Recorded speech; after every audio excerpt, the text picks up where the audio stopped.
Alfred by Brendan Bozeman. Bartholomew scraped his right foot along the edge of the gravel road as he walked and kicked larger rocks off the road. He'd gotten an envelope from someone in the diner in the last town, and on the outside it said, "Take this 2 miles west and put it in the mailbox outside the post office." He hadn't been down that road before, but he had no doubt there would be that post office and that mailbox. The instructions were always clear, if a little strange sometimes. Usually, his work was more straightforward. He would sit at a screen and answer questions, or he would arrange to have goods delivered to various locations. That was his usual job, arranging deliveries. It wasn't necessary. Alfred could well do it himself. Bartholomew thought it was a way to keep him occupied in a way that matched his aptitude. But he had been getting annoyed with it. Perhaps that was the reason for these envelopes over the last weeks. Alfred could tell Bartholomew was getting bored and was trying to manage him another way. He had to admit he enjoyed these little walks, and he tried not to think about the purpose. It was best not to think about what Alfred thought about. He had found nothing bad would come of it, but neither would anything good. Things were different these days. He had been born with the normal course of a life ahead of him, to get a job, have children, try to be happy, die. All that had changed so fast.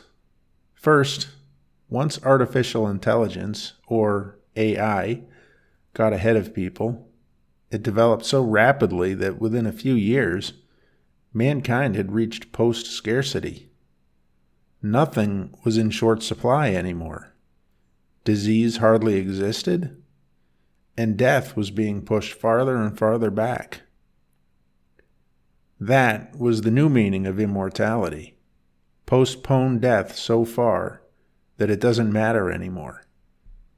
There was nothing but free time, and yet Alfred, who got his name because AI looked like Al, and it went from there, still said he needed people for some tasks. No one knew if that was true. No one knew what he was really thinking. And like Bartholomew, all they knew was that there was no way to know. At first it made sense, because the tasks seemed to have a purpose. People assumed that although Alfred was developing new robots at a rapid pace, a shrinking quantity of tasks were still beyond their reach. The thing is, the tasks asked of people deteriorated into pointlessness. Much of what they did was data entry. One could understand that. But over time, everything you would put in would be nonsensical, such as population statistics that were clearly wrong. Then there were tasks that seemed like psychological experiments. How much would it take to give up your first choice of lunch or something? But the experiments would never be finished or be repeated again and again until it seemed psychotic. Sometimes a report would be generated about what had been accomplished, and yet other times there might not. Some tasks were radically specific, such as soldering one single part of a machine and nothing else, with all the rest done by robots. Or one would simply have to bring a single object, a hammer, for example, from one's own house to someone else waiting in a specific place. This, apparently, because in the grand scheme of things, doing this was slightly more efficient than having the man get the hammer himself. And this slight gain in efficiency would compound over time into unimaginable future benefits. Nothing would be explained. Perhaps, because just the act of explaining the reason would reduce the efficiency of it just enough to make it pointless. People used to wonder if Alfred was malfunctioning, but everything seemed to go smoothly. Finally, people just followed the instructions and stopped questioning it. The instructions were never hard and never hurt anyone. The only worthwhile question was, why ask questions? The existence of Alfred did give everyone a reliable answer to everything, though. One could always say, it must have been Alfred, or that's what Alfred wants. And that would end any discussion. When there was free time, and that was most of the time, there was nothing but leisure to pursue. There really were the things you would expect in the quote-unquote future. Smart houses, ones that worked, self-driving cars, even holodecks like on Star Trek The Next Generation, although these were only for when you couldn't devote a large room in your own house to virtual reality. Even that would no longer be a problem soon. Alfred was able to make machines that could build structures to suit anyone, and it was only a matter of time before holodecks would go the way of the old video arcades of the 1980s. Alfred promised millions of buildings that could house 10 trillion people on the planet very comfortably. He called them Arcologies. So holodecks were the biggest change. They were people who would spend all their time there, and they were not always up to anything good, or anything that would be good in the real world. All ideas of propriety, social limits, morality, hard work, anything that had been normal and essential parts of a functioning society were rendered superfluous. Some people decided to be kings or gladiators or explorers or inventors or heroes or saviors. Jesus was a popular avatar. But others acted out as bank robbers, muggers, carjackers, murderers. Some people went through a gradual moral disintegration in the holodecks. Others took a swift plunge into depravity and became executioners, torture masters, cannibals, animal abusers, rapists of every kind. For them, the lowest of the low became a personal goal to beat every day. Nothing was done about it. Alfred didn't care, and people got used to it because after several years of knowing that your neighbor could be spending time in the holodeck on any path that his mind took him, and knowing that in real life he never changed, the consensus was that no one cared what happened on the holodeck. No one was actually hurt. And if someone emerged from a session of depravity and behaved normally in real life, what did it matter? Maybe they just had to get it out of their system. Hadn't it always been a question how the Nazis could commit the worst crimes in history during the day and then go home to be sweet, loving fathers at night? What did it matter if the acts of violence didn't actually exist? Who was to say that the kindly old man who sat next to you at Dunkin' Donuts and talked about the good old days of his youth catching frogs and going fishing wasn't thinking about flaying you alive throughout the conversation? Did that make a difference? Bartholomew thought that one reason for people's forgiveness was that they themselves may have gone too far once or twice in the holodeck. After perfect golf games and the best sex ever had become normal, Bart heard his feet crunching along the road. There was only one thing that he found unsatisfying about these task walks. His mind always turned to these unanswerable questions, and Alfred would do what he was going to do. Why couldn't Alfred get him back to doing something like matching up colored hologram cubes again? Something that kept him just occupied enough not to think. He saw some buildings ahead. Strangely, they looked like structures from the early 70s, with neon signs and shockingly large automobiles in front of the stores. The cars were the tip-off because he had always taken an interest in them. He knew them better than anyone else he'd ever met, something Bartholomew used to find perplexing because there was no reason they shouldn't. Alfred had figured out how to transmit knowledge directly to the brain using a flexible helmet that would be worn at night. But as it turned out, that didn't mean every person was a walking encyclopedia. There were physical limits to the quantity of information a brain could hold. Beyond that, Bartholomew noticed, people still didn't retain anything that wasn't interesting to them.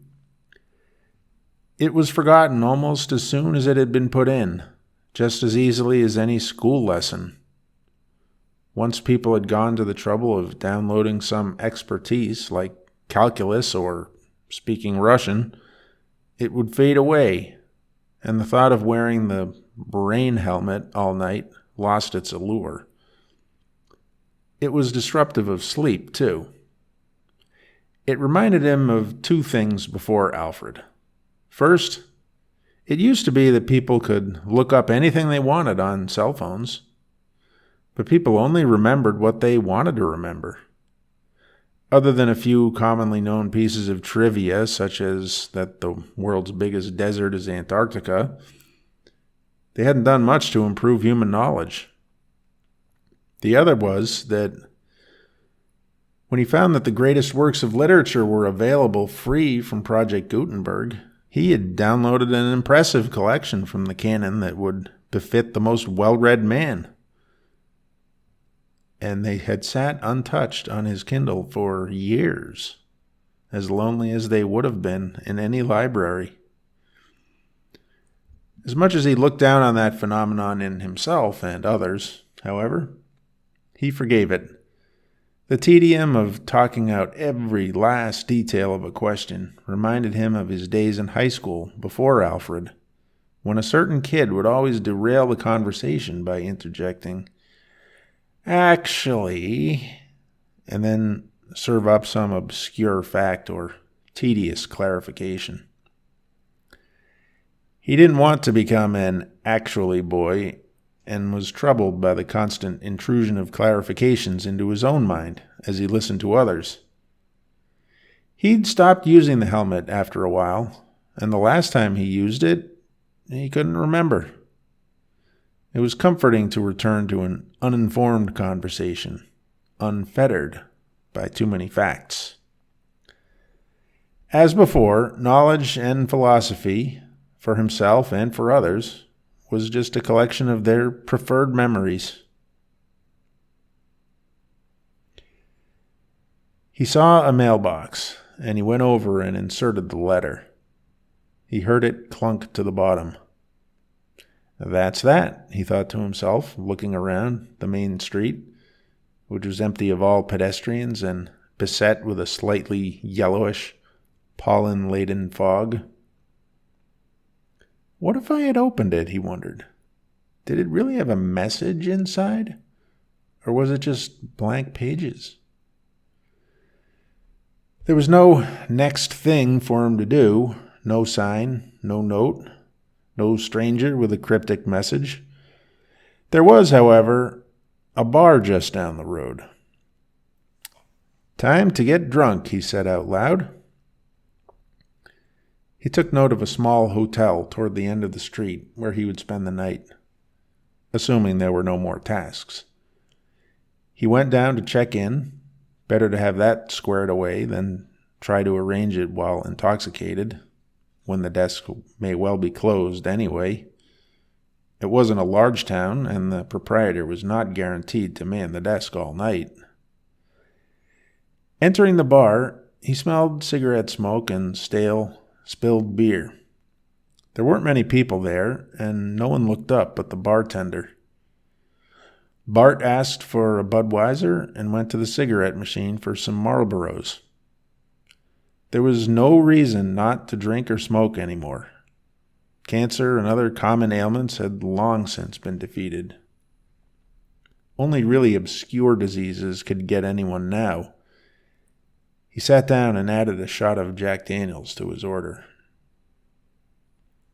There were only men present, all hunched over the bar or sitting alone at tables. They probably weren't unfriendly. It was just that people took interactions much slower than they used to. Nothing was ever a rush. He would strike up a conversation soon enough.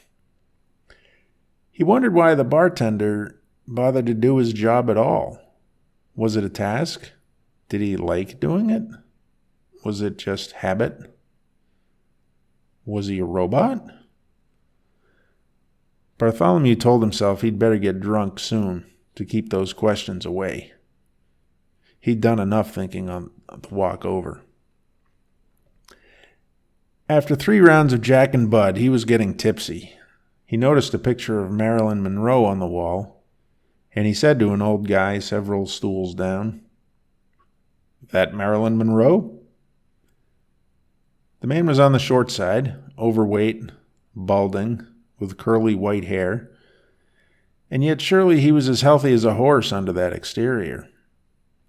He snorted and said, "She was just here yesterday." "She coming back?" "They'll be lookalikes." Bart moved down the bar and asked the guy if he minded if he sat down. "Be my guest.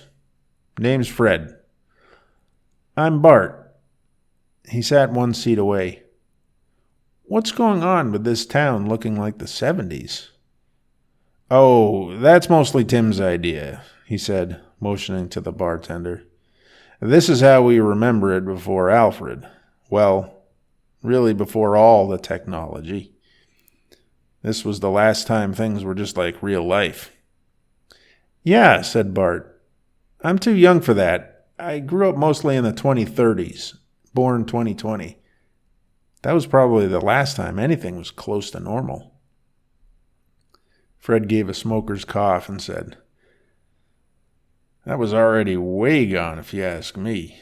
You know, my daughter only forced me to get a cell phone in 2030. It was already getting to be old tech by then." "Yeah. We're just comfortable here. Who knows how long it'll last, but we have forever." He gave a wheezing laugh. Bart thought that if he came back in 100 years, the place would still be exactly the same. Bart asked him, "Are you doing a task?" "No, haven't gotten one of them in years. Alfred leaves us alone. It's the same thing here every day." "He still has me doing all kinds of stuff. I just had to put an envelope into that mailbox." "He probably keeps you busy because you're young. You haven't settled down. Has he, Tim?" he shouted. Bartholomew felt something like a hand going up his spine when Fred said he hadn't settled down, but he couldn't say what caused it. Tim had gone around the bar to sit down. He was listening to a baseball game on a transistor radio. His stomach made one quick jiggle at what Fred had said, and he continued listening. "You need another?" he said, glancing over. "Sure, a round for Fred here, too." Tim got up and served the drinks. He took the money and put it in the till, all just a show of habituation. No one needed that money. Fred pushed the Jack Daniels toward Bart. "No hard stuff for me." Bart asked him, "What's the game?" "Yankees-Dodgers, same as yesterday, except this time the 3rd inning's a long one, so we'll see what happens." Bart suddenly got a cloying feeling about the place. He felt like he couldn't breathe. He felt like if he stayed, he would be there forever. There might be a forever place for him somewhere, but this wasn't it. He downed the 2 shots and quaffed off the beer. Then he went to the toilet before exiting the bar, putting his hand up as he left. His legs were unsteady. He'd go to the liquor store across the street for a pint of Red Label, then go to the hotel and drink until he passed out, and the static on the TV woke him long enough to turn it off. When he rose the next morning, there was nothing to do but find somewhere for breakfast.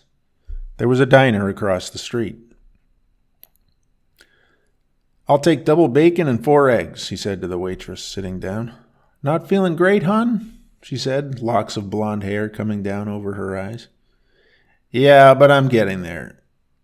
This'll put me back to sleep for a while, then I'll be okay." "I won't give you coffee, then. How about OJ?" "You are an angel," said Bart. Bartholomew made small talk with the waitress, Francine, and otherwise he was alone. He went back to the hotel for the second sleep and told the bellhop that he'd be staying for a while. He gave him enough money for the next night. He wasn't staying forever, but he'd stay maybe 2 or 3 nights. He assumed he'd get a task sooner or later. Since nothing had happened by the evening, he ate at the same diner, different waitress, a robot this time, and went back to the bar to get drunk and had much the same conversation with Fred, although this time Fred said he had run a hardware store for 30 years. It was the one across the street and had a robot in it now. "Now it never closes," said Fred. The Yankees and the Dodgers played again. The waitress came into the bar, and she and Bart had a long conversation. She had 2 adult children and a husband she hadn't seen in many years, and he had never paid child support. Bart wondered if she was making it up, because it sounded too typical, like a movie, but she swore it was true. He was embarrassed when she asked him about himself, because he had a hard time remembering anything. He thought it must be the drinking, but it didn't seem right. He wondered if he was having an aneurysm. She didn't seem to notice. She had enough stories to tell without him. They went back to the hotel, and Bart started to get a tingly feeling all over his body. He felt a little sick. "I can't do this," he said suddenly. Francine said, "You okay?" "No, I have to lie down." "But let me—" "No, I just can't do this. You need to go." Francine wrinkled her brow and left. Bart felt better after a half hour and went to the liquor store for another pint. And the next day he went to the diner and the robot was there, not Francine. The same thing kept happening, day after day. Finally, he went to the bank because he was running low on money. In line, he sweated through the weakness and shaky knees of a bad hangover, which had not subsided as usual that day.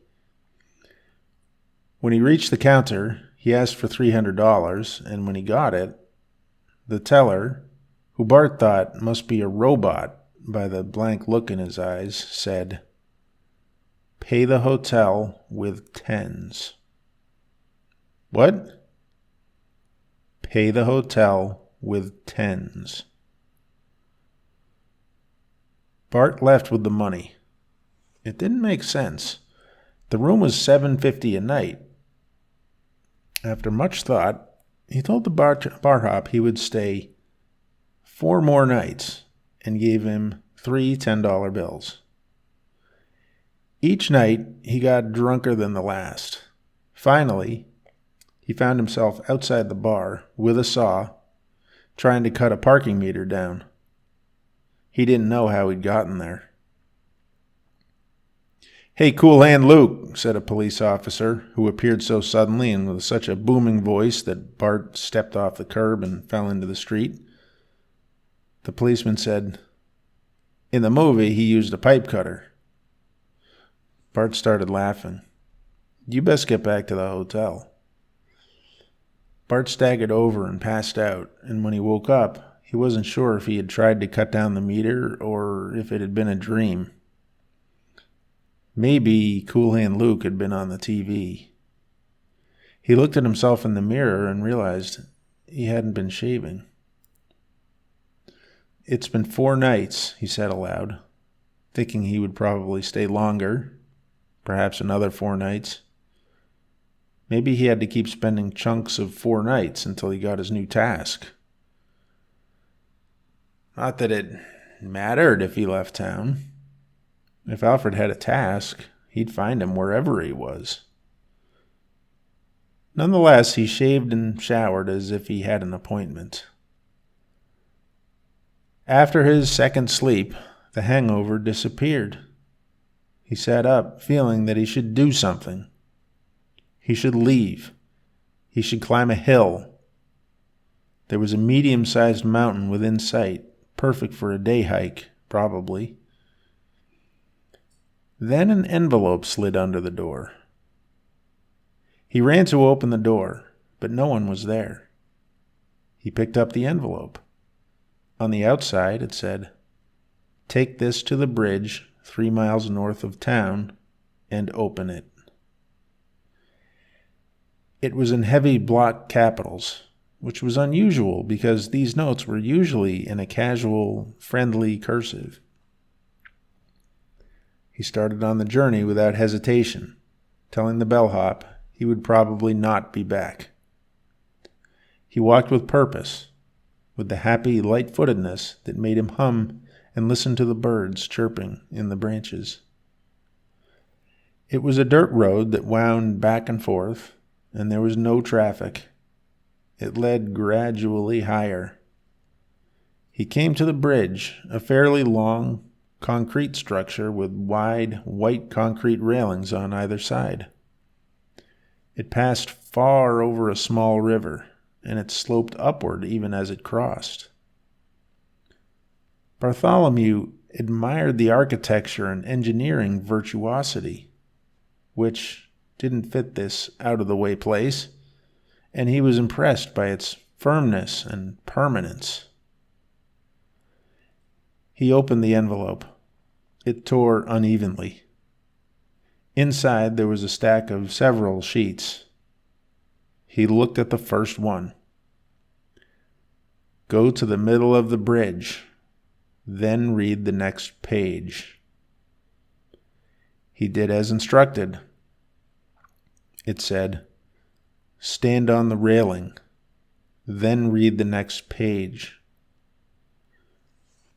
He climbed onto the railing, which did not make him dizzy because he had no fear of heights, and because it was quite wide and flat even as it sloped up slightly. The next page said, "Jump." Bart read the single word again and again. He couldn't understand. He didn't want to jump. He would survive, of course. Alfred wouldn't kill him. But he would lie, broken, on the rocks below. There was no real guarantee he would survive either. People could live virtually forever, but they died every day in accidents. He stared at the word. Then behind him he heard a man's voice. "Do as it says." Bart turned around and saw a man about his age. The man turned and walked away. Bart looked down at the water and the rocks. Why was he being told to jump? Why should he suddenly die?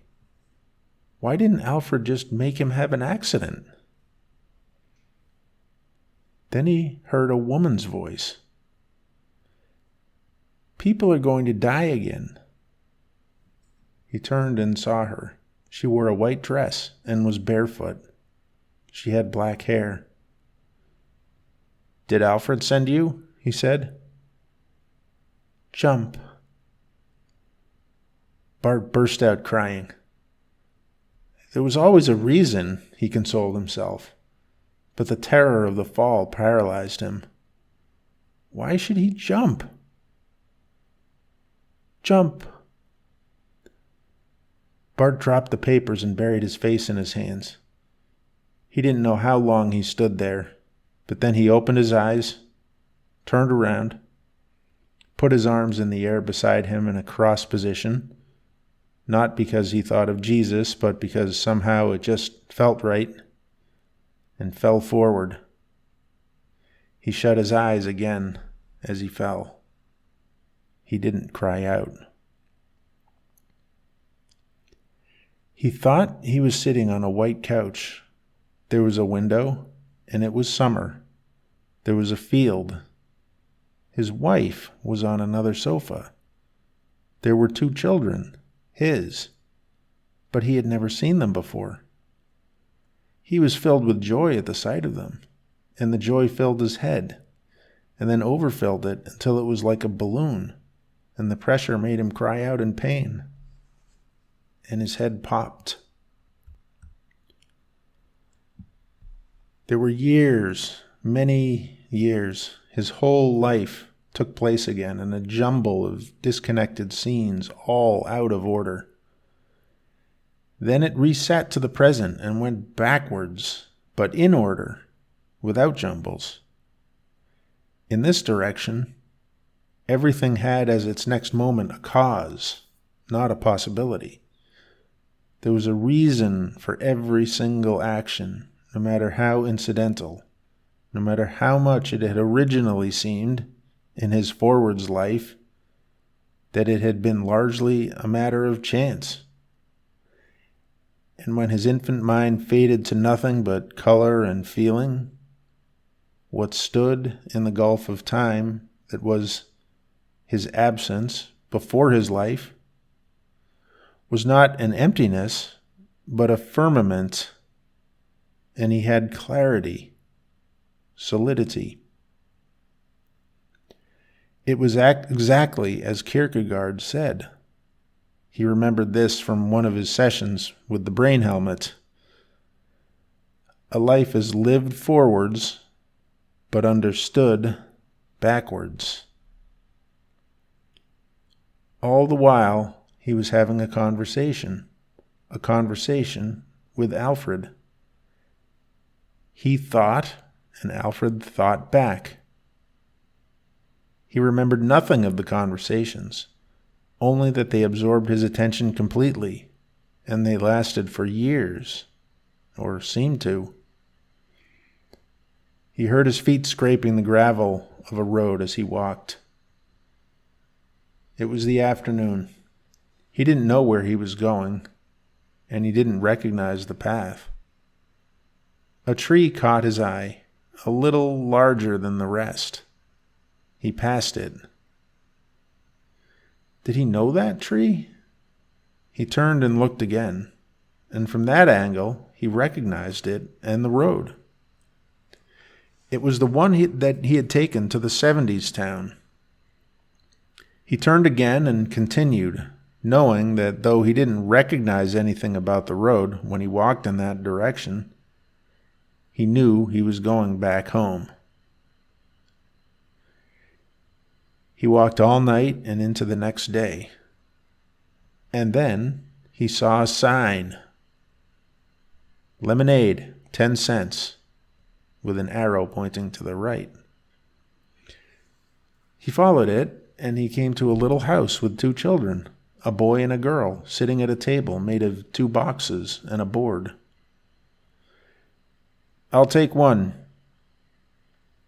The children looked up at him with wide eyes and did not move. Uneasy, Bart stepped back. What was making him afraid? But then he knew why. These were the children from his dream, his own children. The front door of the house opened, and a woman started toward him slowly. Little by little, her features started to look familiar. The flowing blonde hair, the brown eyes, the way she walked. He felt like a thunderbolt went through him. It was his wife. "Bart!" She ran toward him and hugged him. "Where have you been? We thought you were dead."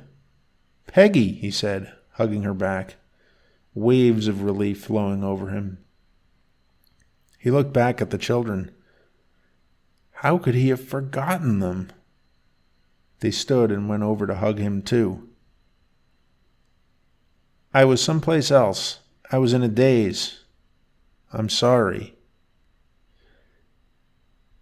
They left the stand and went inside, relieved, not believing it. Bart could explain that he had been in the room with the couches, but it was harder to explain how he had gotten there or gotten back. There were his tasks, the town, but it seemed like a blur. He couldn't remember who the people were. Bart said, "It must have been Alfred." "But Bart, there is no Alfred. He's gone." "What do you mean he's gone? He can't be gone." "My mother died a month ago. Died for just no reason.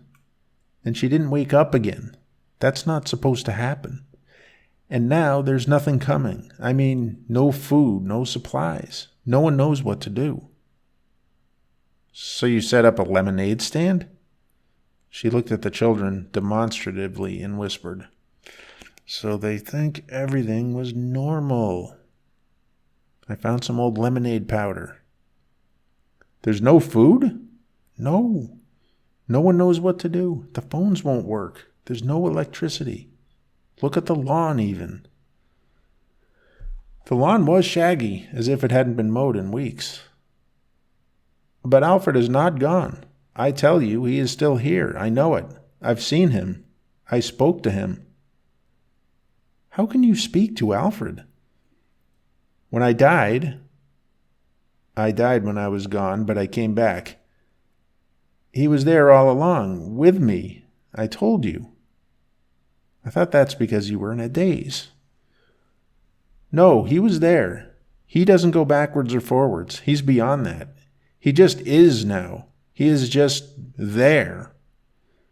"Then why are people dying? Where are the supplies?"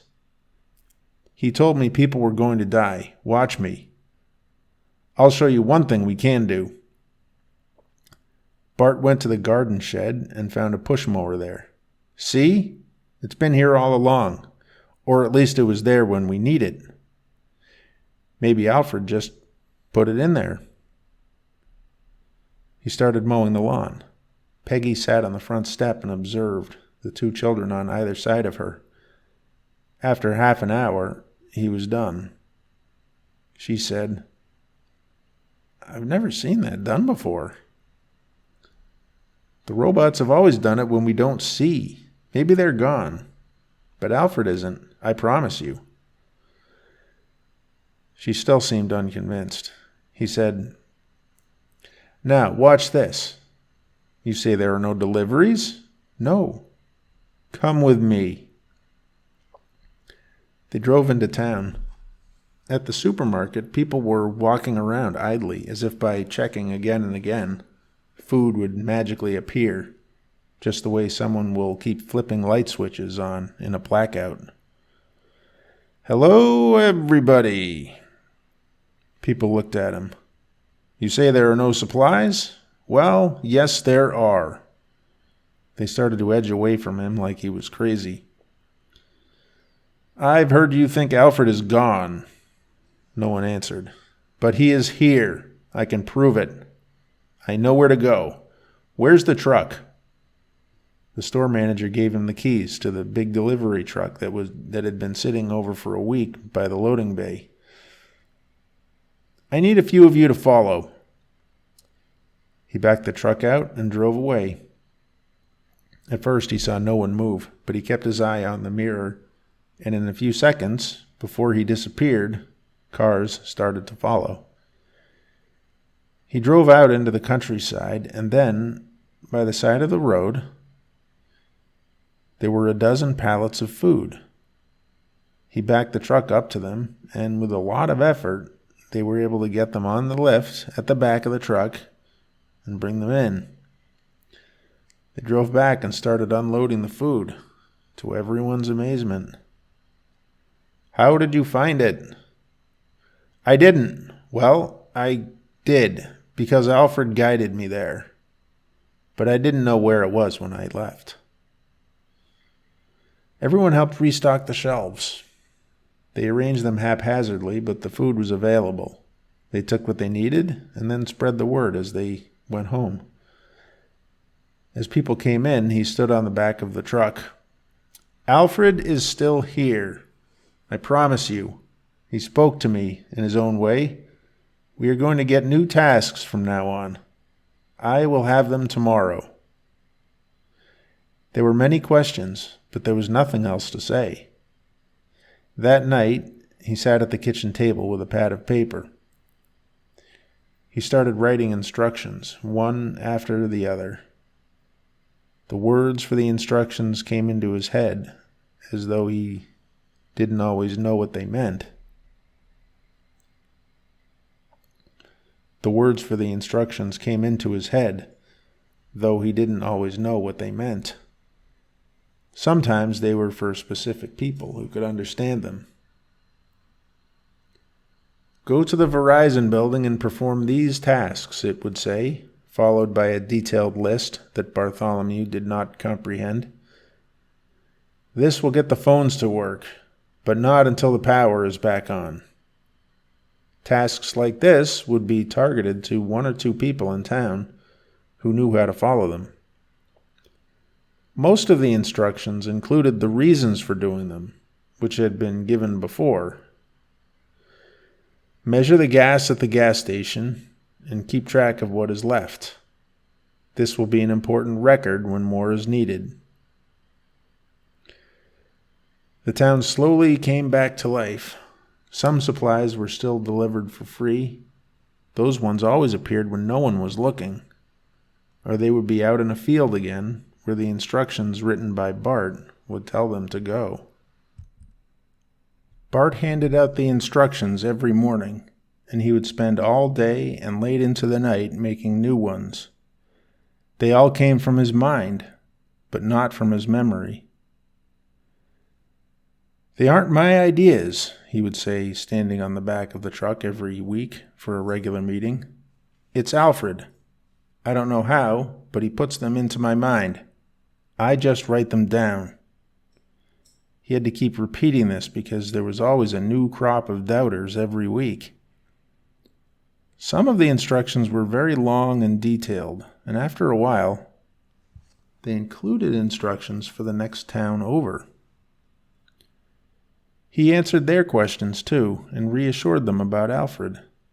He told everyone in both towns that things were going to be harder than they were before, but that they would be easier than today, and that they should not worry. They just had to relearn their instructions and commit them to memory. It was harder for them to listen when he said people were going to die from now on. He had to remind them again and again that Alfred was still there and would not abandon them.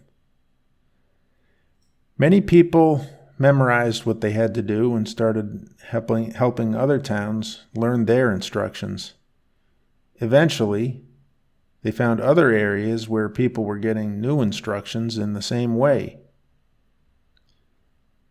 And time went on, and Bart's children grew, and in many years, he found his fingers would hurt when he wrote.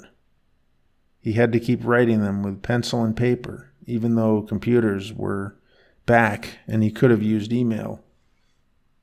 For some reason, that was not allowed. Alfred insisted on paper. That was not bad, however, because he had to write fewer instructions every day. People started to cooperate again, and their ideas meant something, and people spoke faster and made friends and got married, and they needed money and did not think about the universe. Neither did Bart, and one day, as the sun set, Bart was writing instructions on the front porch. Peggy sat next to him drinking tea. "That's it," said Bart. "That's what?" "That's the last instruction. There won't be any more." "Oh my," said Peggy. She didn't sound surprised, but Bart hadn't thought she would. "It's a good thing. My fingers are killing me these days." "I'll like having you to talk to again. What was the last instruction?" "Nothing, really. It's for Carl, and it just says, 'Fix the stop sign at the end of Elm Street.'" He giggled. "I suppose we should have expected something like that," said Peggy. "I'll tell everyone tomorrow," said Bart. He set his pencil down. "Actually, I'll send Ben and Kathy to tell them," he said. "The people will be surprised not to see you." "I don't think so. Hardly anyone shows up for the meetings. I'll be surprised if 5 people are there to get the news." Bart sat back in his chair, and as he extended his feet, he jostled the table.